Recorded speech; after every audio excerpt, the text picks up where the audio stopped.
dan harus mendengarkan musik dari bunyi-bunyian yang diperdengarkan oleh ya kalau kebetulan ada rebananya atau tabuhan-tabuhannya itu.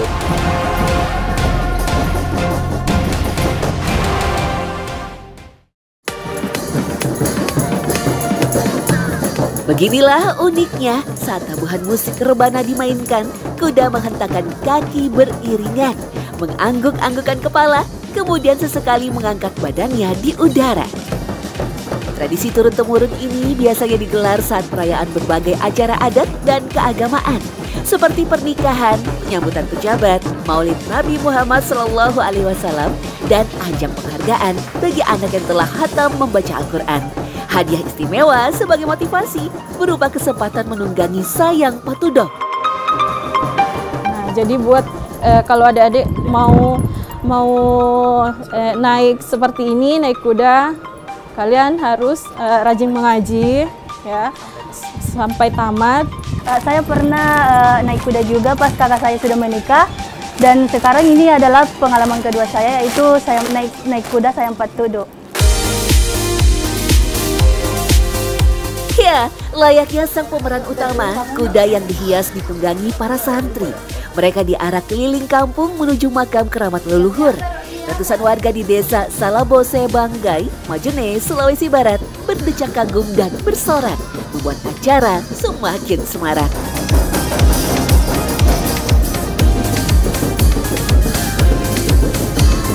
Memang harus dikasih kuat, dikasih makan yang bagus, bahkan dimandikan supaya segar, karena dia harus khusus dan harus mendengarkan musik dari bunyi-bunyian yang diperdengarkan oleh ya kalau kebetulan ada rebananya atau tabuhan-tabuhannya, itu memang perlu dipersiapkan itu.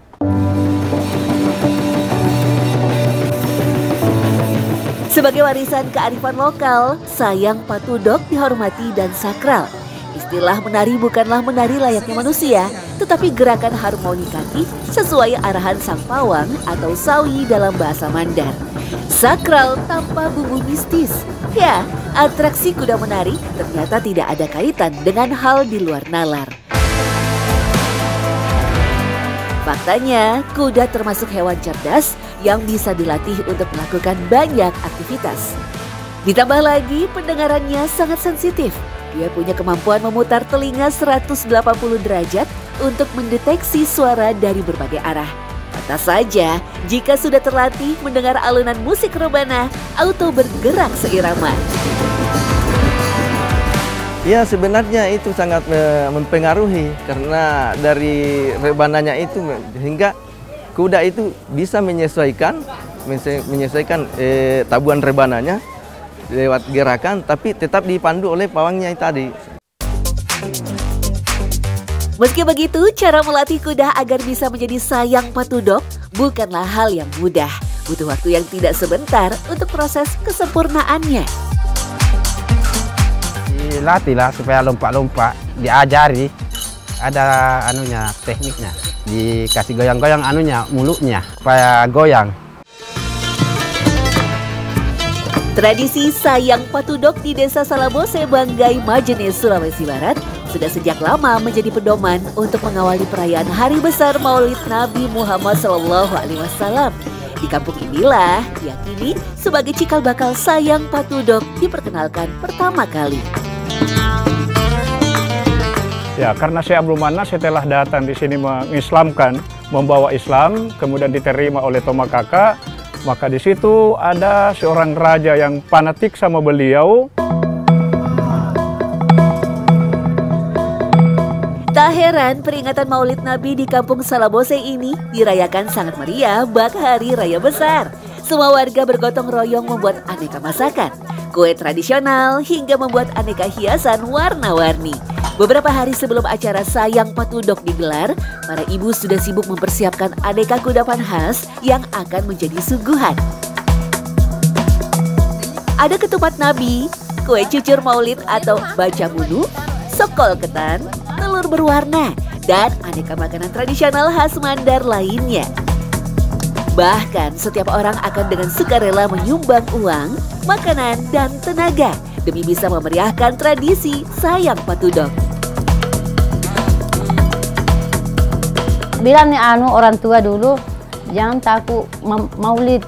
Pokoknya kalau biar tidak ada harus kita maulid. Insya Allah kita 2 kali lipat gantinya. Setelah semua sajian makanan selesai dibuat, selanjutnya berbagai kudapan ini akan dikumpulkan ke masjid. Lalu seorang tetua adat atau tokoh agama mulai mendoakan sebelum nantinya dibagikan dan dimakan bersama semua warga. Menariknya, hampir semua kudapan yang dibuat bukanlah sekedar makanan biasa, melainkan memiliki makna filosofi mendalam terkait kehidupan masyarakat Mandar. Mulai dari proses pembuatan, penyajian, hingga pembagian makanan. Semua diawali dan diakhiri dengan doa dan ritual kepada Sang Maha Pencipta. Ya, misalnya sokol. Nah, itu sokol harus ada. Ya, karena di situ gambaran pesannya beliau senantiasa kita baik sebagai orang muslim, baik sebagai orang masyarakat adat misalnya, ya masyarakat bangsa, di dalam Al-Qur'an sudah ada perintah wa'tasimu bihablillahi jami'a wa la tafarraqu. Jadi kenapa beras ketan yang diambil bahkan 3 macam? Nah, itu kan belum namanya sokol kalau tidak menyatu. Nah, bahkan ada juga kuenya itu namanya cucur, itu diletakkan di dalam supaya lengkap. Ya, kita bersatu, kemudian ada akhlak, bersikap manis. Ya, itu cucur adalah manis, bersikap manis terhadap siapapun. Dulunya, sayang petudok hanya boleh dilakukan oleh para bangsawan Kerajaan Balanipa, Sulawesi Barat. Kemudian berkembang menjadi tradisi suku Mandar yang menjadi simbol perayaan Maulid Nabi. Sehingga tak heran jika perayaan sayang petudok terbilang istimewa. Karena selain hanya boleh diadakan pada momen tertentu saja, kuda sakral ini hanya boleh ditunggangi oleh orang tertentu juga. Seperti tokoh adat, pemuka agama, dan para santri khatam Al-Quran.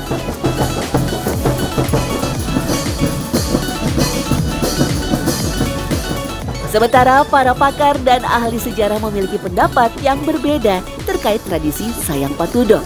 Selama ini masyarakat dianggap telah salah mengartikan kata sayang patudok. Jika dilihat dari perjalanan sejarahnya, sayang patudok yang dulu mengandung arti kuda tunggangan para penari, bukan kuda menari. Selain itu, kuda-kuda ini sebenarnya bukan menari mengikuti alunan musik rebana atau musik lainnya, melainkan bergerak dan beratraksi sesuai arahan dari sang pawang.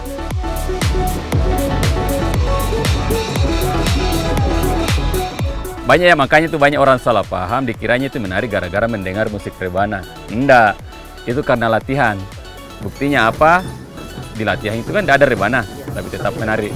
Tetap bisa jadi itu. Dan ketika selesai menjalani proses latihan itu ada ritualnya. Pisang, terus apa ya, kudanya saya pernah lihat itu ambil, lupa dikasih begini. Terlepas dari berbagai persepsi memaknai sayang patudok, tradisi adat asli Mandar ini tentu bisa menjadi sebuah kekayaan khasanah budaya bangsa Indonesia.